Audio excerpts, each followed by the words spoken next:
Débutant vs expert en dropshipping. Comment j'ai fait pour en arriver jusque-là et comment toi, en tant que débutant, tu peux faire pour ne pas tomber dans le panneau de la plupart des débutants en dropshipping qui abandonnent au bout de 1 mois car, eh bien, ils n'ont rien compris. Si t'es ready, la vidéo commence tout de suite.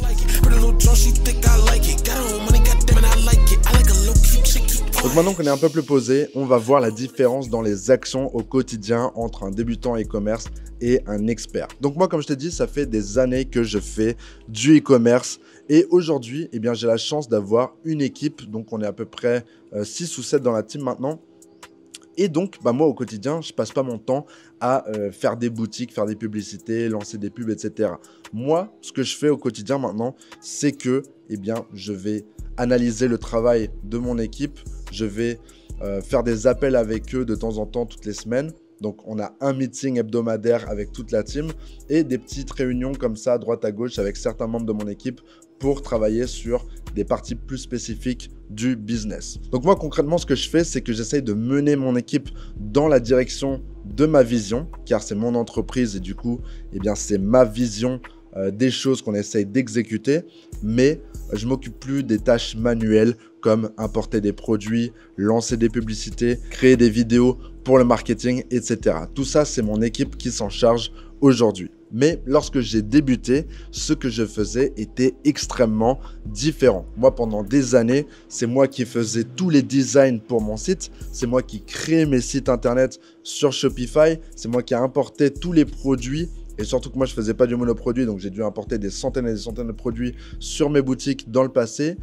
C'est moi qui faisais des vidéos pour le marketing. C'est moi qui lançais les pubs sur Facebook Ads. C'est moi qui faisais tout, en fait. Donc, c'est ça, en fait, la grosse différence. C'est qu'aujourd'hui, peut-être que ma boutique e-commerce me prend que 2, 3, 4 heures par semaine, alors qu'avant, ça me prenait des journées entières de 8 à 12 heures de travail, des fois moins, des fois plus, mais ça dépendait vraiment du travail qu'il y avait à faire. Mais quoi qu'il arrive, c'est moi qui faisais tout. Donc, quand j'ai commencé, c'était juste moi et mon ordinateur. Et aujourd'hui, eh bien, j'ai mon équipe et j'ai plus la casquette un peu de directeur, de CEO, tout ce que tu veux, plutôt que la casquette du mec qui va tout faire. Par contre, ça a été super important pour moi d'avoir eu cette longue période d'apprentissage et de tout faire, car aujourd'hui, eh bien, c'est moi qui comprends mon business mieux que tout le monde. Car, eh bien, j'ai été dans les tranchées, j'ai fait tout ce qu'il y avait à faire par le passé, que ce soit la création de sites, création de bannières, création de logos, création de vidéos, lancement de pub et tout. Donc aujourd'hui, eh bien, ça me permet de vraiment avoir une compréhension globale du business et en plus, pour dire aux personnes quoi faire, pour leur expliquer un peu les process et tout, eh bien, c'est quand même très simple pour moi car j'ai déjà tout fait. Mais donc, il est où le problème en fait? Eh bien, le problème, c'est que trop souvent, tu as des personnes sur Internet, moi y compris peut-être, où en fait, on va te montrer notre lifestyle, on va te montrer ce qu'on fait au quotidien et les débutants, ils vont essayer de reproduire ça. Et c'est ça le problème. C'est que quand tu vois même des gros gourous sur Internet, que ce soit Eman Gadji sur le marché anglophone ou même Yomi Denzel sur le marché francophone, j'imagine que vous le connaissez tous, mais le problème, c'est qu'on essaye tous de reproduire ce que ces personnes-là font. Donc, tu vas voir quelqu'un qui fait du biohacking. Donc, il va essayer de prolonger sa longévité en santé. Il va faire une routine de malade mental avec plein de cachets, de machins, de trucs. Tu vois trop ça sur YouTube maintenant chez les entrepreneurs. Ceux qui prennent des pilules, des vitamines, des machins et tout. Passent toute leur journée en train de faire des appels sur Zoom. Et le reste du temps, ils sont en train d'acheter des montres et des voitures. Et donc ça, c'est tous la vie potentiellement qu'on veut avoir. Je sais pas pour ton cas, mais je sais qu'il y a beaucoup de gens qui aimeraient avoir ce genre de lifestyle. Mais le problème, il est là. C'est qu'au début, c'est pas ça qu'il faut que tu fasses. Tu dois pas essayer de reproduire ce que ces personnes-là font, car pour arriver là où ils sont aujourd'hui, ils n'ont pas fait ça. Ils n'ont pas eu ce lifestyle de fou malade. Ils n'étaient pas là à faire du shopping, à faire des appels toute la journée. Ils étaient juste, eux, leur ordinateur en train de charbonner toute la journée. Et je crois que c'est vraiment ça que j'ai envie que tu comprennes avec cette vidéo.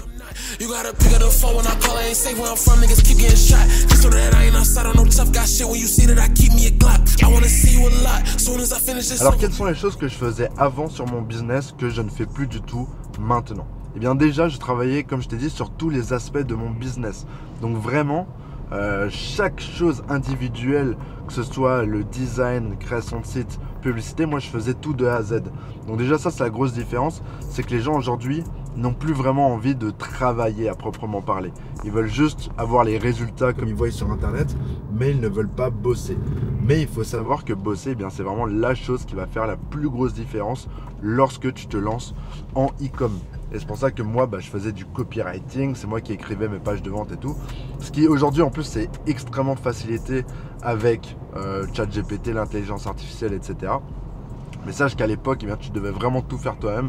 Et même aujourd'hui, si tu as l'aide de l'intelligence artificielle, c'est quand même pas mal plus difficile lorsque tu te lances et que tu n'as pas justement toute l'infrastructure derrière toi. J'ai aussi fait pas mal de développement personnel, mais je pense quand même que ça, c'est un truc qui est surcoté. Surtout si tu as vraiment la dalle de réussir et que tu veux juste obtenir ta liberté et commencer à générer de l'argent grâce au e-commerce. J'essaie de me réveiller à 5 h du mat pour aller courir tous les jours. Mais en fait, le problème avec ça, c'est que bon, déjà, quand tu fais des trucs extrêmes comme moi j'ai fait, ça marche jamais vraiment. Mais en plus, c'est pas en fait ça qui va t'amener des résultats quand tu es débutant. Alors oui, c'est bien de faire du dev perso, d'évoluer bien sûr, mais au début, en fait, il faut vraiment que tu te réveilles, tu te mets devant ton ordi et que tu charbonnes. Genre vraiment, apprendre, se former sur le e-commerce et pratiquer, c'est vraiment ça qui va faire que tu vas gagner ta liberté, gagner de l'argent grâce au dropshipping. Il n'y a pas de secret en fait. Tout le monde pense qu'il y a des hacks de fou malade pour réussir en e-com en mode ouais, donc si tu fais ça, si tu fais 50 pompes tous les matins, douche froide, machin truc, en fait c'est ça qui va t'emmener des résultats.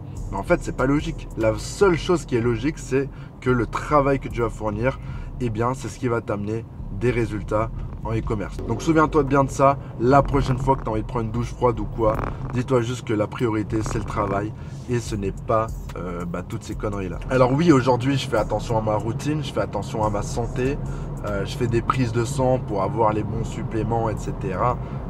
Tout ça ce sont des choses, bien sûr je fais attention aujourd'hui et c'est super important pour moi-même parce qu'aujourd'hui je me concentre sur la longévité. Ça veut dire combien de temps est-ce que je pourrais tenir et continuer à faire de l'argent, continuer à faire mon business et quelles sont les choses qui vont me faire évoluer moi dans ma vie et dans mes business. Et aujourd'hui, la santé, ça joue un rôle énorme dans ce que j'ai envie de faire. Mais dans le passé, bien sûr, c'est toujours un aspect important de la vie, la santé, on va pas se mentir, mais c'était un aspect beaucoup moins important car je devais déjà m'enrichir avant de penser à des choses random du genre quel supplément je vais prendre et tout, tu vois. Donc, pas pour dire que tu devrais arrêter le sport et tout. Essaye juste de faire le strict minimum. Essaye de faire suffisamment de sport et de manger suffisamment sainement pour rester en forme. Et c'est tout. Surtout si tu es jeune, tu n'as pas besoin de trop te prendre la tête par rapport à tout ça. Et ensuite, une fois que tu as commencé à générer de l'argent, à faire entrer de l'argent tous les mois comme ça, là tu pourras te concentrer aussi plus sur les choses qui sont importantes dans la vie comme la santé, le sport, la routine et trouver en fait quelque chose qui te correspond. Mais au début, full focus charbon. Un truc aussi dont on n'entend pas trop parler, c'est la prise de risque. Quand tu es débutant, t'as rien à perdre. Donc juste lance-toi, fais ce qu'il y a à faire. Et si tu perds tout ce que t'as tout perdu, t'auras pas perdu grand chose, tu vois. Donc moi par exemple, je suis parti en Thaïlande quand j'avais 19-20 ans. Avec même pas 1000 € en poche, tu vois, c'était une grosse prise de risque, mais tu vois, pour moi, il fallait que je prenne ce risque-là pour, justement, sortir de ma zone de confort, sortir de chez mes parents, sortir aussi un peu de cette bulle, tu vois, quand tu es en France, t'as tes amis, t'as ta petite routine, pas forcément saine, tu vois, de sortir en soirée, de faire pas mal de trucs comme ça. Et c'est pas forcément bon, tu vois. Donc moi j'ai pris ce risque-là, je voulais partir à l'autre bout du monde pour pouvoir justement m'enfermer un peu, me concentrer sur mes business.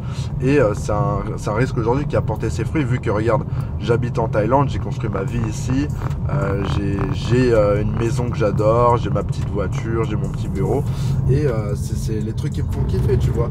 Peut-être que toi c'est pas ton kiff, mais prends le risque en fait d'aller envers tes objectifs à toi et les choses qui te font vraiment vibrer. Donc c'est pour ça que je te conseillerais aussi, lorsque tu es débutant et que tu n'as rien à perdre, de prendre un maximum de risques, car c'est surtout quand tu es jeune et que tu es encore broke en vrai que tu peux te le permettre. Donc le mot de la fin, c'est passe à l'action, prends des risques et au lieu d'idoliser les personnes sur les réseaux, juste fonce, prends les conseils qu'on te donne sans pour autant essayer de recopier le lifestyle, etc.